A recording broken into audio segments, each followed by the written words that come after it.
নদীর তীরে সুফিয়ান ও সোলেমান বসে আছে।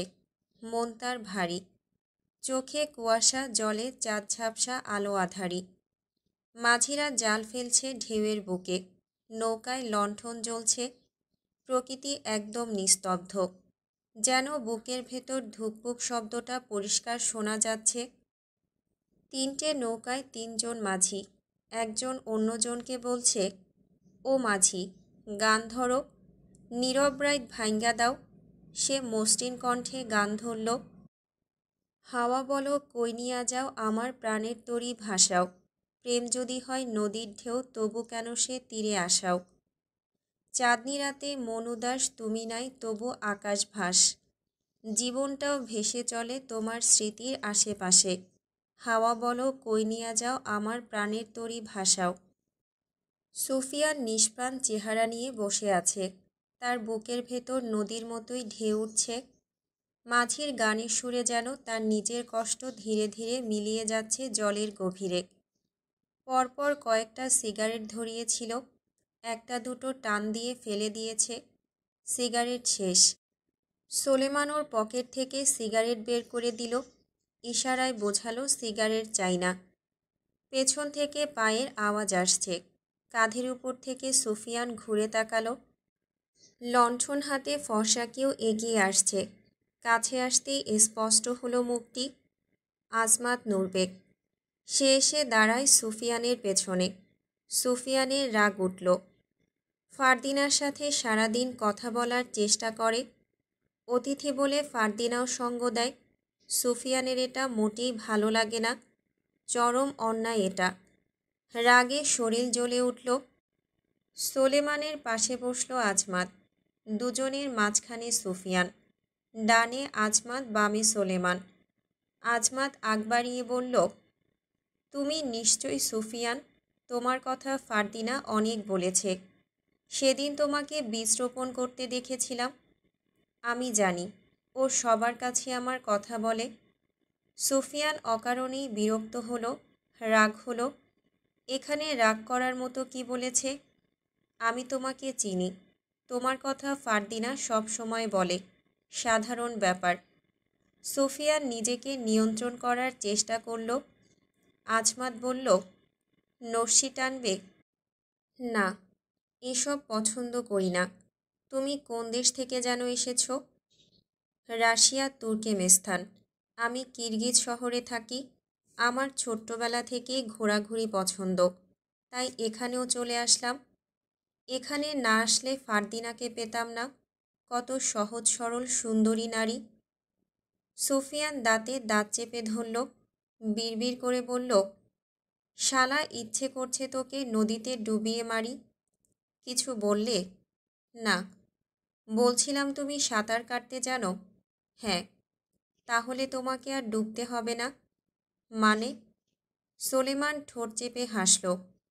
আজমাত নদীর দিকে দেখল। কিছু নৌকা ও মাঝি দেখা গেল। এরা কি করছে সে বুঝতে পারল না। জিজ্ঞেস করল, ওনারা কি করছে? সুফিয়ান দীর্ঘশ্বাস ফেলে হতাশ ভঙ্গিতে বলল, নদীতে জেলেরা মাছ ধরছে, মানে জাল ফেলছে। ওটা এমন জাল যা দিয়ে তোমাকেও পেঁচিয়ে রাখা যাবে, আর ছুটতেই পারবে না। আজমাত হাসল, আনন্দ পেয়েছে তার কথায়। সুফিয়ান রাগ প্রকাশ করেছে। গাধা রাশিয়ান বুঝতে পারছে না। সোলেমান সুফিয়ানকে ফিসফিসিয়ে বলল, মনে হয় লোকটা আতপাগল, পুরোটাই পাগল। আপনার নিশ্চয়ই হিংসে হচ্ছে, আমি বুঝি। নিজের ভালোবাসার মানুষটির নাম অন্য কোনো পুরুষের মুখে শুনতে ভালো লাগে না, সে যদি বাবা অথবা ভাই না হয়। সুফিয়ান ঘাসের উপর শুয়ে পড়ল। তাকে উদ্বিগ্ন দেখে আজমাত বলল, তুমি কোনো কারণে চিন্তিত? তুমি জেনে কি করবে? যদি তোমার মনে হয় আমি সাহায্য করতে পারবো তবে বলতে পারো। পারবে না, বলেই দেখো।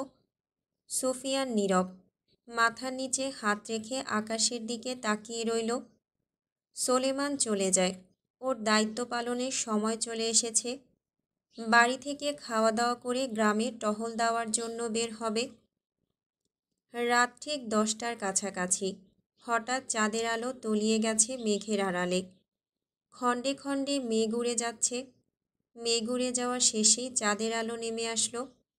আজমাত নস্যি টানছে। সুফিয়ান জিজ্ঞেস করল, আজ তুমি এখানে কেন? ফারদিনার সাথে আড্ডা দিলে না? একা একা ভালো লাগছিল না। তোমাকে দেখেছি এদিকে আসতে, তাই আমিও এসেছি। দুটো প্রশ্ন করেছি, একটার উত্তর পেয়েছি।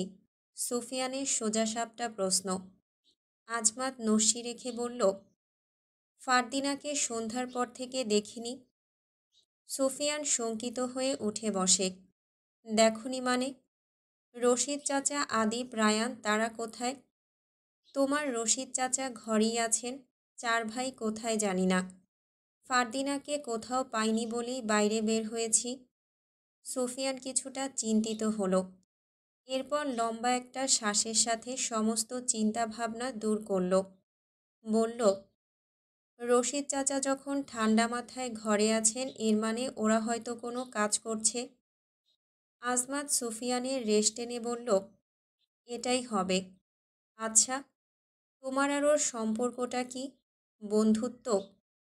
সুফিয়ান কণ্ঠ খাদে নামিয়ে বলল, আমি এতদিন সেটাই ভেবেছিলাম, কিন্তু আজ বুঝতে পারলাম সম্পর্কটা শুধু বন্ধুত্বে নয়, এর চেয়েও গভীরে চলে গেছে। আজ বিকেলে যখন ও জঙ্গলে বসে চিৎকার করল, তখন বুঝতে পারলাম আমি ওর আর্তনাদ সহ্য করতে পারবো না। আজ সন্ধ্যার পর থেকে যখন ওর দেখা মিলল না, আমি চিন্তিত হলাম। এর মানে আমি ওকে ভালোবাসি। দুনিয়ার প্রতিটা জীবন্ত প্রাণীর মধ্যে ভালোবাসা রয়েছে। তার মধ্যে শ্রেষ্ঠ জীব ভালোবাসাকে সুন্দর রূপ দিয়েছে। আজমাত থেমে কিছু বলতে চাইল। সুফিয়ান বাকি কথা কেড়ে নিয়ে বলল, ভালোবাসাকে সবচেয়ে খারাপ এবং নিষ্ঠুরভাবে পূর্ণ করে দেয় সেই মানুষই। এটাই বলতে চেয়েছ তো? আজমাত শব্দব্যতীত হেসে মাথা ওড়াল। হ্যাঁ, আমি এসব প্রেম ভালোবাসা বিশ্বাস করি না। ভালোবাসায় ধোঁকার কষ্ট ছাড়া কিছুই নেই। সুফিয়ান বলল, ভালোবাসা আমাদের পূর্ণ করে, ভালোবাসাই আমাদের শূন্য করে। আমি ফারদিনাকে ভালোবাসি, তবে এখনও মুখ ফুটে বলিনি আমি তোমাকে ভালোবাসি। আজমাত উৎফুল্ল হয়ে বলল, এর মানে প্রেম নিবেদন। তুমি ওকে এখনও প্রেম নিবেদন করনি? হুম, না। কবে করবে? আমার গোলাপ গাছে পরবর্তী যেদিন গোলাপ ফুল ফুটবে সেদিন। সময়টা কবে? অল্প কিছুদিন। যদি গোলাপের পাপড়ি ঝরে যায়, ঝরে যাওয়ার আগেই আমি ওকে বলে দেব। দ্রুত করো, আমি আবার ফিরে যাব রাশিয়ায়। তুমি জানো, রাশিয়া থেকে তোমাদের এখানে আসতে আমার 1.5 মাস সময় লেগেছে। আমার দীর্ঘ ভ্রমণ ভালোই লাগে। তুমি ফিরে যাওয়ার আগেই আমি ওকে প্রেম নিবেদন করব। আজমাত আশেপাশে তাকিয়ে বিস্ময়ে বলল, ফারদিনার বাবা, তার ভাইয়েরা, তোমাদের সম্পর্ক কি? দ্বিধাবোধ করল আজমাত। সুফিয়ান বলল, কপালের লিখন। যদি আমার ভাগ্যে তার নাম লেখা থাকে, তবে অবশ্যই ওকে পাব, নয়তো 1000 চেষ্টা করেও পাব না। তুমি ভীষণ বুদ্ধিমান। তোমার বুদ্ধি দিয়ে একদিন ভালো কিছু করতে পারবে। তোমার চোরদের খবর কি? এখন পর্যন্ত আমার কথা মতোই কাজ করছে। ওরা পরিবর্তন হবে। যারা অন্যের হক ছিনিয়ে মোটা অঙ্কের টাকা হাতিয়ে নেয়, ওরা কি কখনো পরিবর্তন হয়? আমার মনে হয় না ওরা পরিবর্তন হবে। সুফিয়ান আত্মবিশ্বাসের সাথে বলল, আমি যদি এখন মরেও যাই, মৃত্যুর শেষ মুহূর্তেও বলতে পারবো ওরা ঠিক পরিবর্তন হবে। আমার উপদেশও মনে রাখবে। আজমাত প্রসঙ্গ পাল্টে বলল, তোমার মা বাবা কোথায়? সুফিয়ান সময় নিয়ে বলল, বেঁচে নেই। কিভাবে মারা গেল? সেসব বলে লাভ কি? সেসব নিয়ে কথা বলতে চাই না। বোন নেই? নাবোধক মাথা আওড়াল। মুখটা শুকিয়ে গেল সুফিয়ানের, ঘাস টেনে টেনে ছিঁড়ছে। আজমাত তার ভাবমূর্তি দেখে বলল, তোমাকে দেখে কখনো মনে হয় তুমি ভীষণ খুশি, কখনো মনে হয় তোমার ভেতরে চাপা কষ্ট লুকিয়ে আছে। আমি ঠিক বললাম তো? না, তুমি দুচোখে দুরকমভাবে আমাকে দেখেছ। আমি সবসময় সুখী এবং খুশি।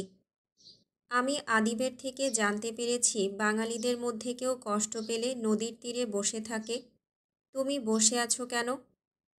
ফারদিনা আজ বিরক্ত করছে না। ও বিরক্ত করলে বিরক্ত হই না, অথচ বিরক্ত করছে না বলে বিরক্ত হচ্ছি। এই অনুভূতিকে কি বলে? আগ্রহ নিয়ে জানতে চাইল আজমাত। প্রেমের পার্শ্ব প্রতিক্রিয়া। প্রেমে পড়লেও জ্বালা, না পড়লেও জ্বালা।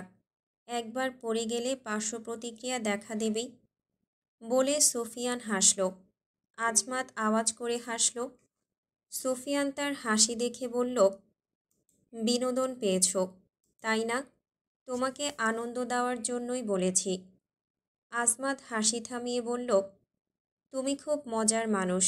তোমাকে ফারদিনা পেলে সে ভীষণ আনন্দে থাকবে। সময় গড়াচ্ছে। দুজন উদ্দেশ্যহীন পথে গন্তব্যহীন হাঁটছে। তালুকদার বাড়ির পূব দিকে ছেড়ে যাচ্ছে সুফিয়ান। চোখ তুলে কয়েকবার ফারদিনার ঘরটির দিকে দেখছে। অন্ধকার ঘর। ঠিক আছে তো ফারদিনা? সুফিয়ান চিন্তা করতে চাইছে না, অথচ ভেতরে প্রবল চাপ চাপ ব্যথা হচ্ছে। উদ্দেশ্যহীন পথে হাঁটার ইচ্ছে নেই তার।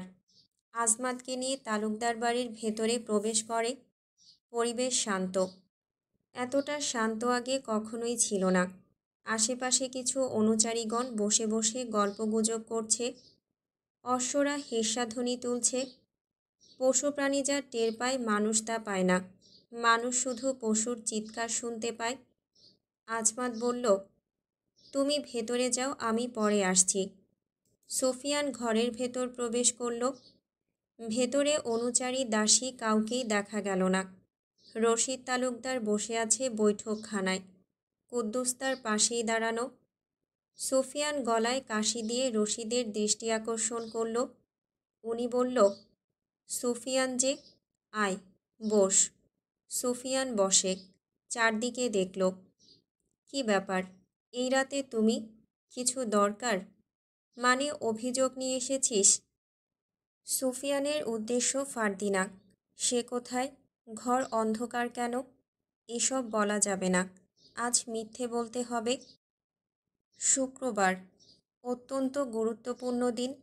রাত এখনও 12টা ছুঁয়ে যায়নি। রাত এখন পর্যন্ত শুক্রবারই আটকে আছে।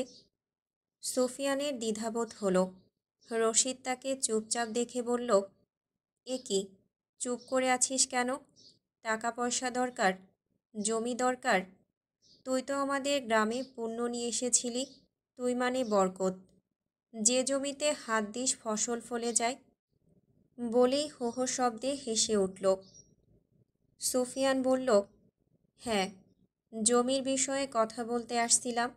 আমি 4 জনকে জমিতে চাষ করে আয় করার উপায় তৈরি করে দিয়েছি। ওরাই আমার জমিতে চাষ করছে। আমার কাজটা ওরাই করে দিচ্ছে। আমি বেকার ঘুরছি। তাই ভাবছিলাম আপনার কাছ থেকে আরও কিছু জমি বরাদ্দ নিয়ে চাষ করি। রশিদ টান চোখে সুফিয়ানকে দেখল। সুফিয়ানের দৃষ্টি অস্থির। রশিদ একরকম প্রশ্রয়ের হাসি দিল। বলল, তোর মতো কর্মঠ ছেলেই দরকার প্রতিটা ঘরে ঘরে। তুই আগামীকাল থেকে আমার পশ্চিমের খালি জমিটাতে চাষ করবি। সুফিয়ান নীরব দর্শকের মতো রশিদের আড়ালে এদিক ওদিক দেখছে। রশিদ কুদ্দুসকে লক্ষ্য করে বলল, অতিথি এসেছে, চা নিয়ে আয়। এটাও কি বলে দিতে হবে হতচ্ছাড়া? কুদ্দুস মাথা নিচু করে চলে গেল। সুফিয়ান আরও কিছুক্ষণ থাকার সুযোগ পেল। যতক্ষণ না চা আসছে, পান করা হচ্ছে, ততক্ষণে ফারদিনার জন্য অপেক্ষা করা যাবে। চা খেলে ঘুম হবে না। আজ ঘুম এমনিতেও আসবে না। চা খেলে দোষের কিছুই হবে না। জেবুন্নেসা পানের থালা নিয়ে বৈঠকখানায় উপস্থিত হলো। সুফিয়ানকে দেখে জেবুন্নেসার মুখটা শক্ত হয়ে গেল। ঠোঁটের কোণে হালকা বিদ্রূপের রেখা। চোখে এক ফোঁটা উষ্ণতাও নেই। যেন সে মানুষ নয়, কেবল বাতাসের কোনো অবাঞ্ছিত ছায়া। সুফিয়ান জেবুন্নেসাকে সালাম দিল। জেবুন্নেসা ঠোঁট কেচে হালকা হাসি নিয়ে বলল, তুমি নিশ্চয়ই ফারদিনার খোঁজ করতে এসেছ। রশিদ কৌতূহল নিয়ে বলল, ওর খোঁজে আসবে কেন? জেবুন্নেসার মুখ থেকে বেরিয়ে গেছে, ফারদিনার কথা বলতে চায়নি, আদিবের কথা বলতে চেয়েছে। হেসে উড়িয়ে দিয়ে বলল, আদিব, আদিবের কথা বলছিলাম। ওরা তো ভালো বন্ধু। আদিবের সাথে একজন রাখালের বন্ধুত্ব মানে কি করে সম্ভব? কোথায় ও আর কোথায় তুমি? তারপর শুনেছি একটা অশ্বও কিনেছ, চুরি টুরি করছো না তো? বলেই পান মুখে দিল। সুফিয়ান রেগে গেল। সে বয়সে বড় না হলে এতক্ষণে তীর্যক কণ্ঠে জবাব দিত। নিজেকে সামলানোর চেষ্টা করল, হলো না, ব্যর্থ হলো। উচ্চস্বরে জবাব দিয়েই দিল। বলল, আমি হালাল টাকা আয় করি, অন্যের হক ছিনিয়ে নেই না। আদিপ আমার সাথে বন্ধুত্ব করতে এসেছিল, আমি না। ধনী গরিব জাত বেজাত এসব দেখে কখনো বন্ধুত্ব কিংবা ভালোবাসা কোনোটাই হয় না। তুমি বলতে চাইছো আমরা অন্যের হক ছিনিয়ে নিয়ে খাই? সুফিয়ান বসা ছেড়ে দাঁড়িয়ে বলল, যে যেমনটি করে সে অন্যকে নিয়েও তেমনটি ভাবে। আপনারা বোধহয় চুরি করে আয় করেন, তাই বললেন, আমি না। থেমে রশিদের দিকে তাকিয়ে বলল, চাচা, আজ চলি। মাথাটা রাগে ধরে গেছে, আগামীকাল আসব। বলেই বিক্ষুব্ধ হয়ে ঘর থেকে চলে গেল। রশিদ কোনো জবাব দিল না, হাঁ হয়ে তাকিয়ে রইল। জেবুন্নেসা বলল, ও আমাকে অপমান করে চলে গেল আর তুই চুপচাপ শুনলি? তোর বোনের অপমান সহ্য করলি? রশিদ কঠিন গলায় বলল, বাপের বেটা সুফিয়ান, কি হিম্মত ওর! জমিদারের বোনকে তার সামনেই কথা শুনিয়ে গেল। কি সাহস ওর! সারা দেশ খুঁজলেও ওর মতো ছেলে পাওয়া যাবে না। বলেই গর্বের সাথে হেসে উঠল। ভাই, তুই বদলে গেছিস। আমাকে কতগুলো কথা শুনিয়ে গেল, আর তুই হাসছিস? তুই ওর আত্মসম্মানে আঘাত দিয়ে কথা বলবি আরও চুপচাপ থাকবে? আমরা অন্যকে 4টে কথা শোনাতে পারবো, আর সে জবাবে 2টো শোনালেই দোষ? রশিদ থেমে গেলেন, হাত বাড়িয়ে পান মুখে দিল। বিচিত্র গলায় বলল, আমি ওর জবাবের ওপর প্রতিক্রিয়া করলে হয়তো থেমে যেত, কিন্তু তুই কি জানিস কেউ রেগে গেলে তার রাগটা বহিঃপ্রকাশ করতে দিতে হয়? এতে তার মনের ভেতরের অস্থিরতা দূর হয়। সুফিয়ানের ভীষণ তেজ। রশিদের মুখে প্রশংসা জেবুন্নেসার মোটেই ভালো লাগলো না। মুখ ভেঙচি দিল। বলল, তোর জ্ঞান নিয়ে তুই থাক, আমাকে জ্ঞান দিবি না। রাগ করলে শরীর খারাপ হয়, এত রাগ করা ভালো না। বলেই পিকদানিতে পিক ফেলল রশিদ। জেবুন্নেসা খিটখিটে মেজাজে বলল, ওই রাখালের শরীরের জন্য ভালো ছিল? রশিদ এবার একটু হাসল। ঠোঁট দুটো লাল হয়ে গেছে, পানের রসে মুখ ভরে গেছে। পুরুষের রাগলে হয় বাচ্চা, জানিস তো? জানি না, জানতেও চাই না। অপমান আমার সহ্য হয় না, এর শোধ আমি নেব। বলেই কর্ধের আগুনের উপরে চলে গেল। রশিদ আওয়াজ করে হাসল। কুদ্দুস চা নিয়ে আসলো। সুফিয়ান নেই। জিজ্ঞেস করল, সুফিয়ান দাদা চা না খেয়ে চলে গেছে? আমার কষ্টটাই বেফলে গেছে। চাটা আমাকে দেখ, আর যাক, দেখে আয় খামারের সব গরু ছাগল ঠিকঠাক আছে কিনা। কুদ্দুস মাথা নিচু করে সম্মতি জানিয়ে চলে যায়। রাত ঠিক 1টার কাছাকাছি। রাঙা দাঁড়িয়ে দাঁড়িয়ে খড় খাচ্ছে। বালতি ভরে জল রেখেছে। খড় খাওয়া শেষে জল খেলো। ওদের চোখে ঘুম নেই, সব মিলিয়ে 2-3 ঘন্টা ঘুমোয়। চাঁদের আলো আজ অদ্ভুত নির্জন। সুফিয়ান মাটির উঠোনে বসে আছে। সামনে তার প্রিয় অশ্ব রাঙা স্থির হয়ে দাঁড়িয়ে আছে। চোখ তুলে একবার রাঙার দিকে তাকালো। রাঙার চোখে যেন কেমন এক ক্লান্ত দৃষ্টি, ঠিক তার মতো। হাতে কলম, কাগজে অর্ধেক লেখা। বাক্যগুলো ছড়িয়ে ছিটিয়ে আছে, কিছু গল্প, কিছু স্মৃতি, কিছু না বলা কথা। আজ রাতে ফারদিনা আসেনি। প্রতিদিনের মতো আজও সে চাঁদের আলোয় দেখা দেবে বলে ভেবেছিল, কিন্তু পথ ছিল ফাঁকা। বাতাসে কেবল পলাশ পাতার মৃদু নড়াচড়া ছিল। সুফিয়ান লিখেছিল, আজ সারাদিন কেমন কেটেছে, কিন্তু শব্দগুলো যেন তার হাতের মুঠো থেকে ফসকে যাচ্ছে। কলম কাগজে লাগে, আবার থেমে যায়। লেখা এক পর্যায়ে বন্ধ করল।